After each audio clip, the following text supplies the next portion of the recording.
Bom dia, boa tarde, boa noite. O presente vídeo tem o objetivo de apresentar alguns fatos sobre gravitação, não como uma maneira de explicar o capítulo todo do livro do Randall, mas apenas ir a alguns tópicos e propor algumas tarefas que levem você diretamente ao assunto. E, por favor, não deixe de ler todo o capítulo do livro. Para começar, nós temos que temos aqui um planeta grande e um planeta pequeno, pode ser o Sol, uma estrela e um planeta sob a ação da força gravitacional desse aqui, ou a Terra e um satélite, não importa. São dois corpos aqui que estão atuando através da força gravitacional um sobre o outro, né? Então, temos aqui um com massa M grande, massa M pequeno. Aqui está a linha que une os centros dos dois. E o módulo da força gravitacional vai depender dessa distância aqui entre os centros, R, tá? E vai ter a distância, vai ter a orientação radial. E, claro, os dois têm o mesmo módulo de força, a força gravitacional nos dois corpos tem o mesmo módulo e sentidos diferentes, de acordo com a terceira lei de Newton. Então, o módulo da força gravitacional vai ser G, que é a constante de gravitação universal, massa de um, massa de outro, dividido pela distância ao quadrado. É essa a cara da interação gravitacional. Então, como um primeiro exemplo para a gente analisar, vamos pensar no seguinte: eu tenho aqui a Terra, com massa M grande, tá? E tenho aqui um planeta em órbita circular em torno da Terra. Planeta não, minto, um satélite em órbita circular em torno da Terra. Então, eu sei que ele vai ter uma velocidade tangencial ao círculo, né? E a força gravitacional vai representar que papel? É a única força atuando. Ela é radial, ela é perpendicular ao deslocamento circular. Então, ela é a força centrípeta, a força gravitacional. Ah, tá certo. Então, se ela é a força centrípeta e ela é a força gravitacional, então eu posso escrever que mv2 sobre R, e ó, botei R grande aqui, era o R pequeno aqui, desculpem, é igual a Gmm sobre R2, e a velocidade vai ser então raiz de Gm sobre R, ou seja, sabendo qual o raio da órbita de um satélite, eu sei qual a velocidade com a qual ele está girando em torno da Terra, tá? E vejo que essa velocidade, que é interessante, não depende da massa do satélite, depende apenas da massa do planeta que o está atraindo, né? Então, aqui, eu já peço a vocês, então, para resolverem o problema do satélite de órbita geoestacionária. O que é isso? Olha, eu tenho um satélite que está numa órbita, tá?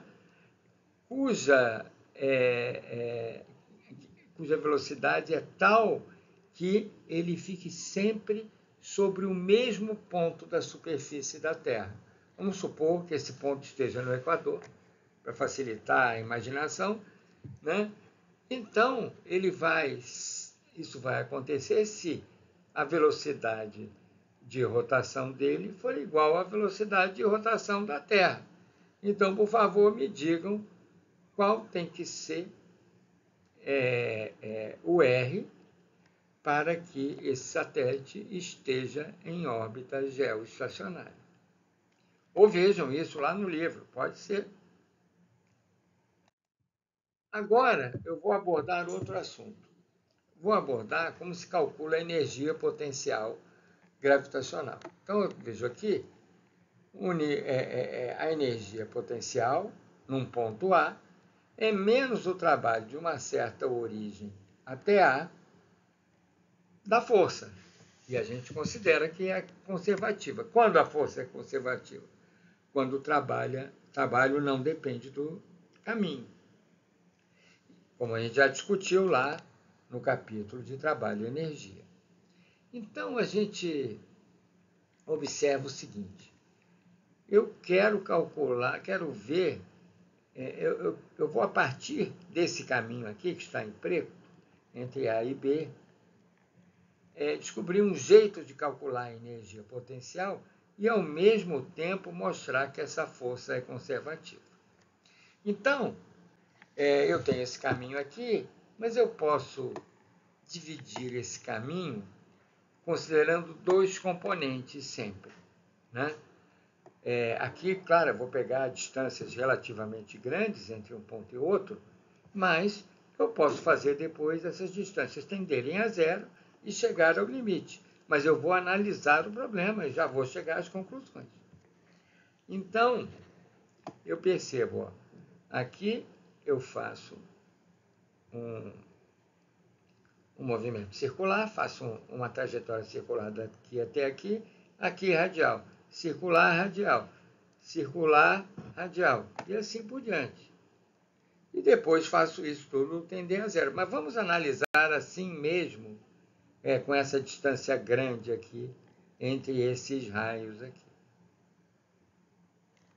O que nós observamos é que, ora, na posição radial, a força gravitacional ela é paralela, né? Está vendo aqui um trecho radial, a força é paralela, então o trabalho será não nulo entre esse ponto e esse ponto.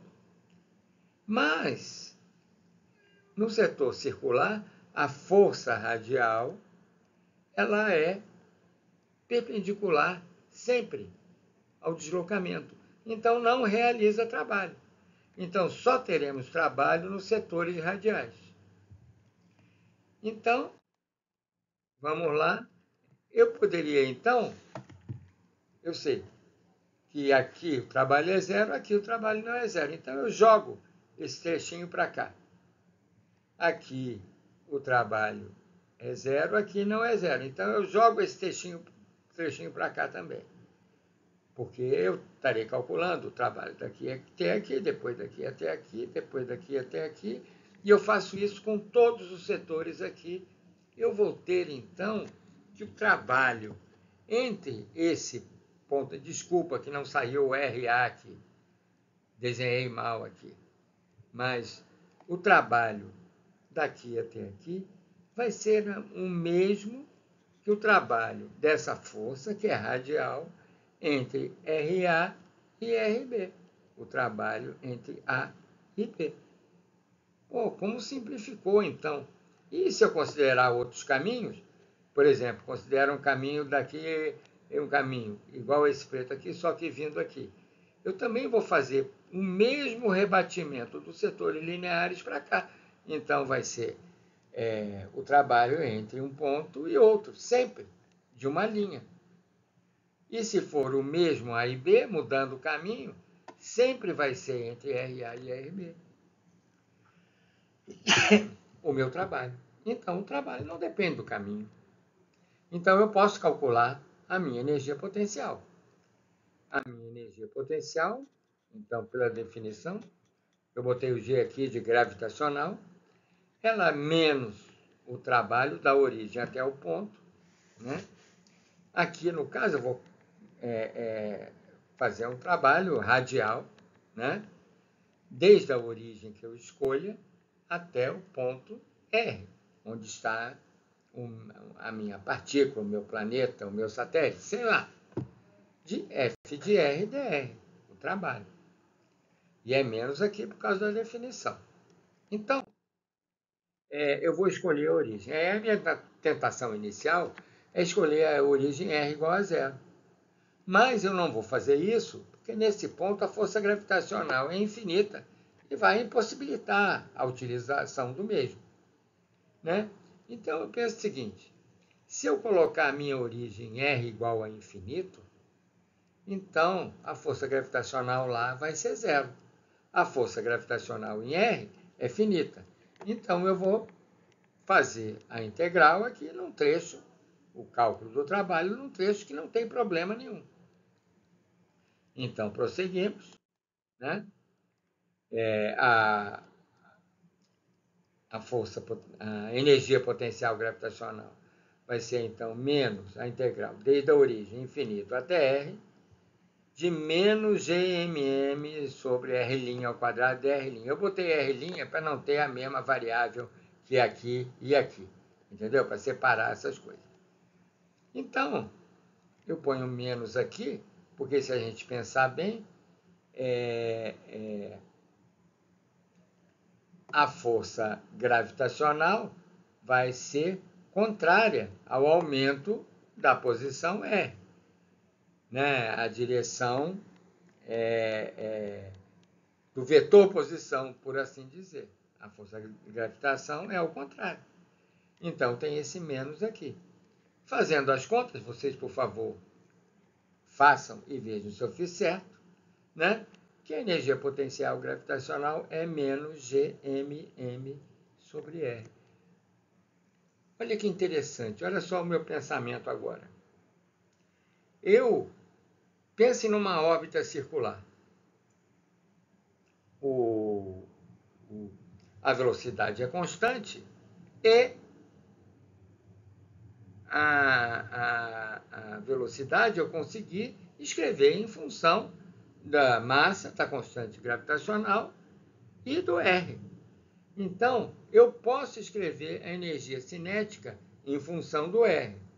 Façam isso, por favor, e cheguem à energia mecânica somando energia potencial com energia cinética. E comparem com o resultado do livro para ver se vocês obtiveram o mesmo valor. Ok? Então, terminando por aqui, eu simplesmente agora sugiro, além de atender essas duas solicitações que eu fiz, sobre a órbita geoestacionária e sobre a energia cinética escrita em função de R, para chegar à energia mecânica em função de R. Além disso, resolver a lista de exercícios do capítulo 13 e ler e entender os exemplos de 13.1 a 13.6 do livro, que são bastante esclarecedores. Dito isso, eu também peço para vocês olharem as provas anteriores que eu publiquei aí no Classroom. E é isso. Até mais.